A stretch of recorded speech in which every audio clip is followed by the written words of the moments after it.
नमस्कार, राष्ट्रपोस्ट से मैं पवन केसवानी। छत्तीसगढ़ भारतीय जनता पार्टी के प्रत्याशियों की दूसरी सूची को लेकर हमारे पास देर रात तक फोन आते रहे। लोग लगातार संपर्क में थे। दरअसल रायपुर भाजपा के प्रदेश कार्यालय कुशाभाऊ ठाकरे परिसर में भारतीय जनता पार्टी के दिग्गज गृह मंत्री अमित शाह के अलावा राष्ट्रीय अध्यक्ष जेपी नड्डा और राष्ट्रीय महामंत्री बीएल संतोष, प्रदेश प्रभारी ओम माथुर, सह प्रभारी नितिन नवीन, डॉक्टर रमन सिंह और प्रदेश अध्यक्ष अरुण साव जैसे तमाम दिग्गज मौजूद थे। बंद कमरे में क्या क्या बातचीत हुई ये मीडिया को तो नहीं बताया जाता, लेकिन अंदर खाने की ढेर सारी खबरें हमारे तक आ रही है। दरअसल इस बैठक में प्रत्याशी चयन की प्रक्रिया को अंतिम रूप दिया गया। बचे हुए शेष 69 नामों पर चर्चा हुई। एक एक कर सभी विधानसभा पर चिंतन मंथन होता रहा। खासकर युवा और नए प्रत्याशियों को जो मैदान में उतारने की भारतीय जनता पार्टी की रणनीति है, उस पर जातिगत समीकरणों के अलावा महिलाओं को कितनी सीटें देनी है, यह एक नई रणनीति तैयार हो रही है। दरअसल महिला आरक्षण बिल को लेकर भारतीय जनता पार्टी नैतिक रूप से ज्यादा संजीदा नजर आ रही है।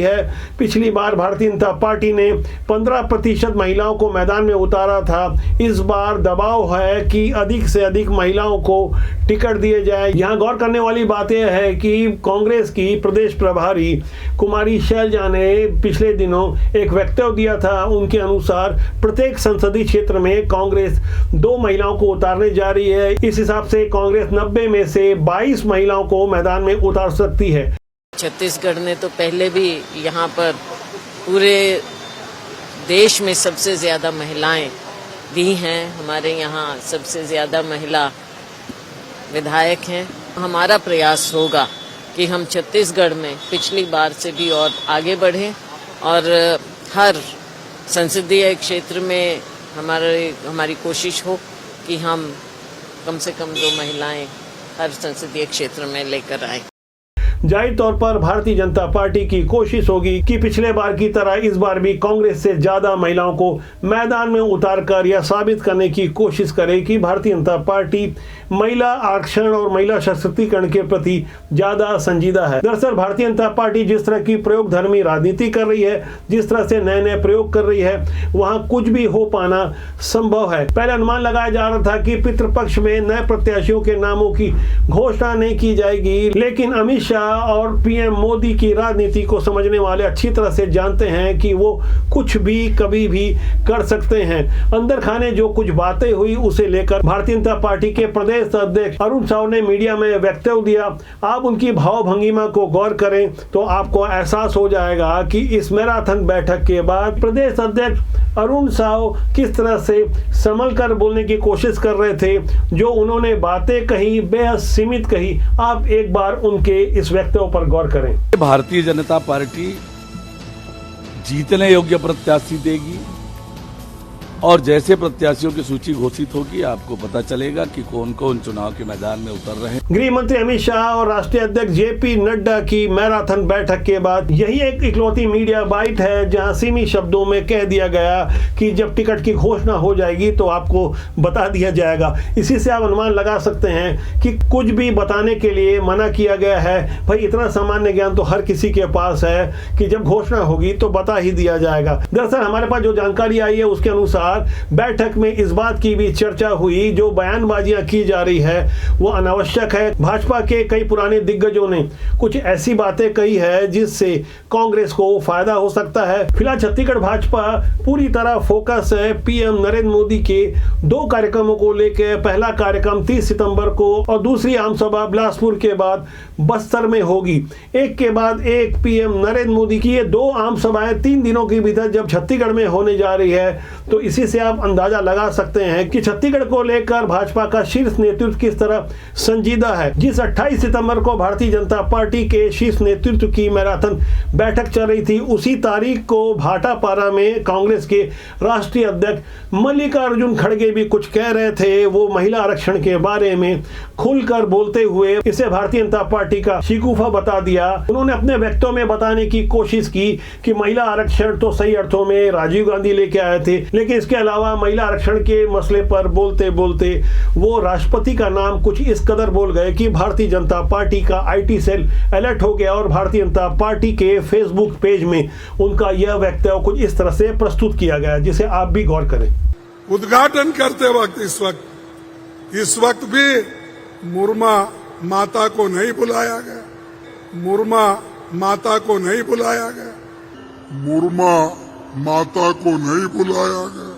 80 वर्ष की उम्र पार कर चुके राज्यसभा में कांग्रेस के नेता और राष्ट्रीय अध्यक्ष मल्लिकार्जुन खड़गे ने महिला आरक्षण के मुद्दे पर और क्या कुछ कहा, उनके इस वक्तव्य पर आप गौर करें।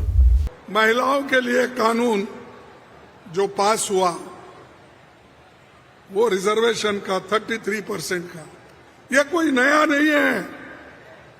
राजीव गांधी जी ने तो 73-74 अमेंडमेंट लाके पंचायत, जिला पंचायत में महिलाओं को आरक्षण दिया और आज हमारे महिला अध्यक्ष हैं, वहां जिले में है, म्युनिसिपालिटी में है, मेयर में है, हर जगह है। अरे ये काम ने तो राजीव गांधी पहले ही कर चुके हैं। ऐसे बयानों से जाहिर है कि इस पर अभी छत्तीसगढ़ में राजनीति खूब होनी है। वैसे भाटापारा की इस सभा से पहले भारतीय जनता पार्टी किस तरह से आक्रामक अंदाज में इस सभा के बारे में बहुत कुछ एक वीडियो के माध्यम से कहने की कोशिश की। मैं आपको एक वीडियो दिखा रहा हूं जिसे भारतीय जनता पार्टी के प्रदेश अध्यक्ष अरुण साव ने अपनी फेसबुक वॉल में डाला है, जिसमें बताने की कोशिश की गई है कि भाटापारा में जिस जगह कांग्रेस के राष्ट्रीय अध्यक्ष मल्लिकार्जुन खड़गे का कार्यक्रम था, वहां एक गौठान था। यह सरकारी गौठान इस कार्यक्रम के कारण हटा दिया गया है।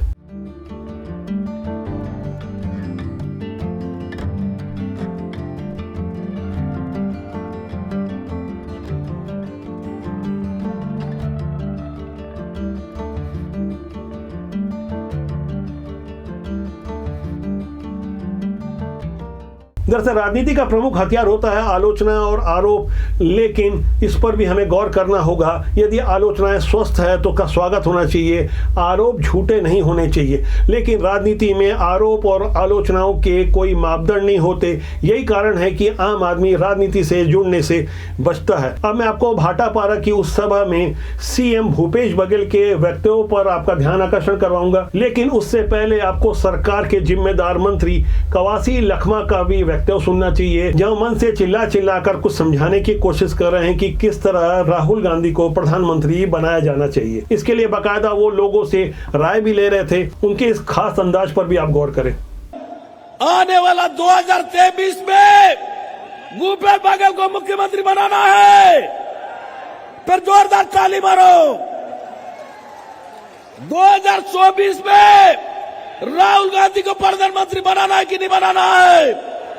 राहुल गांधी के प्रधानमंत्री बनाना तो जोरदार ताली मारो। मंत्री कवासी लखमा की इस रोचक भाषण के बाद बारी थी CM भूपेश बघेल की। उन्होंने अपने भाषण के दौरान ये समझाने की कोशिश की कि हमने PM आवास के लिए कोई गड़बड़ी नहीं की। हालांकि भारतीय जनता पार्टी PM आवास को आने वाले विधानसभा चुनाव में एक प्रमुख मुद्दा बनाने जा रही है। इसे लेकर विधानसभा का घेराव भी हो चुका है। लेकिन चुनाव से पहले CM भूपेश बघेल ने PM आवास के अलावा जाति आधारित जनगणना को भी लेकर एक बड़ी बात कही। केंद्र सरकार ने चिट्ठी दी, ये प्रधानमंत्री आवास है तो हिस्सा देंगे, लेकिन वो नहीं देते और वो मन से मैं घोषणा करें, मंत्रिमंडल के साथी बने, विधायक साथी बने, केंद्र सरकार आवास के पैसा दे चाहे मत दे। छत्तीसगढ़ कांग्रेस के सरकार फिर खड़गे साहब के रहनुमाई में काम करे थे, सोनिया जी के आशीर्वाद से काम करे थे, राहुल जी के मार्गदर्शन में काम करे थे, वो सरकार सबो 7 लाख परिवार आवास के पैसा दे के काम करी। पहली किस्त पहुंच गए। खड़गे साहब लोकसभा राज्यसभा में ये लगातार मांग कर रहे थे कि जाति जनगणना होना चाहिए, आर्थिक सर्वेक्षण होना चाहिए। 2011 के बाद से नहीं हुए।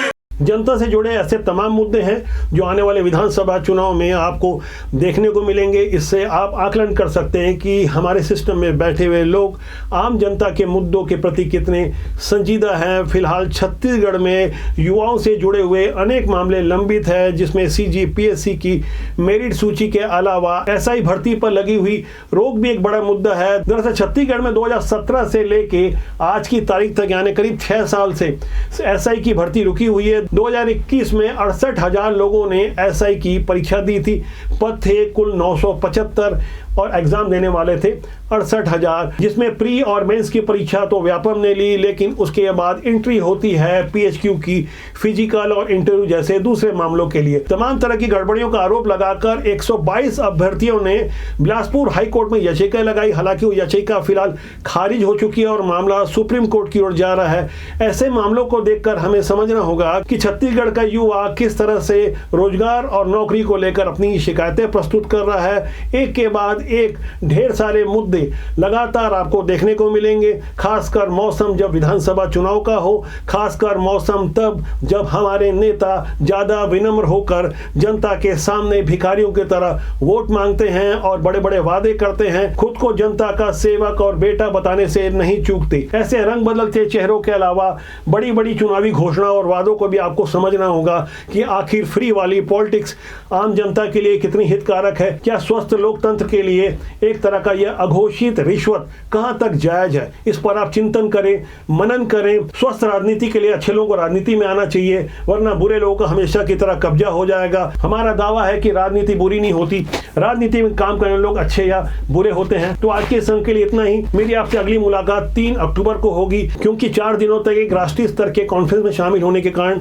मैं उपलब्ध नहीं रहूंगा। आज के संग के बारे में आपकी क्या राय है कमेंट सेक्शन में जाकर जरूर लिखिएगा। मेरा आपसे आग्रह है कि आप चैनल को देखें, लाइक करें, शेयर करें और सब्सक्राइब करना ना भूलें, जिससे आपका और हमारा साथ ज्यादा मजबूती से बना रहे। नमस्कार।